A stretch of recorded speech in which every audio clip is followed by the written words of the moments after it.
Hello mga ka-chubby babe, ito na nga at sinabi mo kay mama maghilamos siya ng kanyang face. Dahil deserve nga ni mama magpaganda for today's video.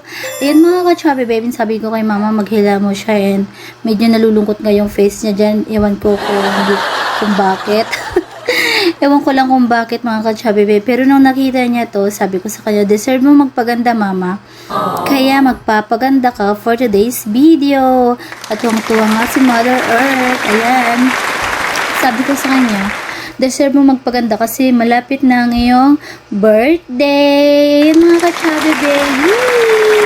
First time nga pala ni mama mag-birthday na kasama ko siya kasi noon hindi ako nakakasama palagi si mama and hindi niya rin ako nakakasama at hindi ko rin siya nakakasama. Ano daw?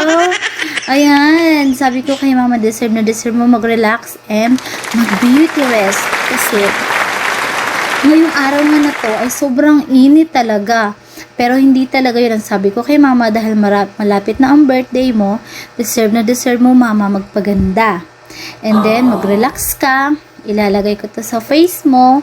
Itong mask na to. And then, magpaganda ka. Yan ang sabi ko sa kanya.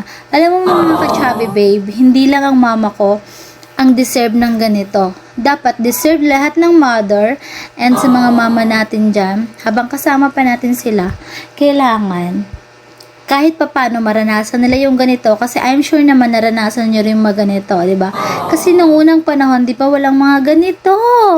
Alam ko naman talaga na walang ganito nung unang panahon. Kaya, hindi rin alam ni mama na may mga ganitong, lalagay sa face na ganito yung Hindi rin talaga ni mama alam. Kaya sabi ko sa kanya, lalagyan natin ng mask and then mag-relax ka. Ang sabi nga ni mama, sobrang sarap daw sa face kasi malamig. Maganda talaga yan sa face mga ka-chubby babe. And sana po, lahat ng mother natin, deserve nilang magpaganda. Ayan, konting massage lang sa face niya. And sabi nga ni mama, sobrang relax daw siya. Habang nilalagay ko yan and medyo minamassage ko nga yung face niya. Ayan, parang nandyan ka na rin sa may parlor, diba? Diba pag nag-facial tayo dun sa may, sa may SM, diba halos ganyan din, Ayan, tuwang-tuwa nga siya dyan. And medyo inaasar-asar ko pa siya. Kaya ayan, happy si Mother Earth. Medyo inaasar-asar ko pa nga siya dyan and tawang-tawa siya sa akin. Kasi nga sabi ko sa kanya, tingnan mo, ang puti-puti mo na. Ayan, tapos tawa-tawa siya dyan. Kasi nga malapit na yung birthday ni mama, kaya deserve niya magpaganda mga ka-chubby babe. And hindi lang si mama, siyempre lahat ng mama natin, mga mother natin, deserve nila na pag hindi nila naranasan, kung kaya naman natin, magkano lang naman yan, di ba? Kaya pwede natin silang pasayahin sa mga maliliit na bagay. Thank you for watching.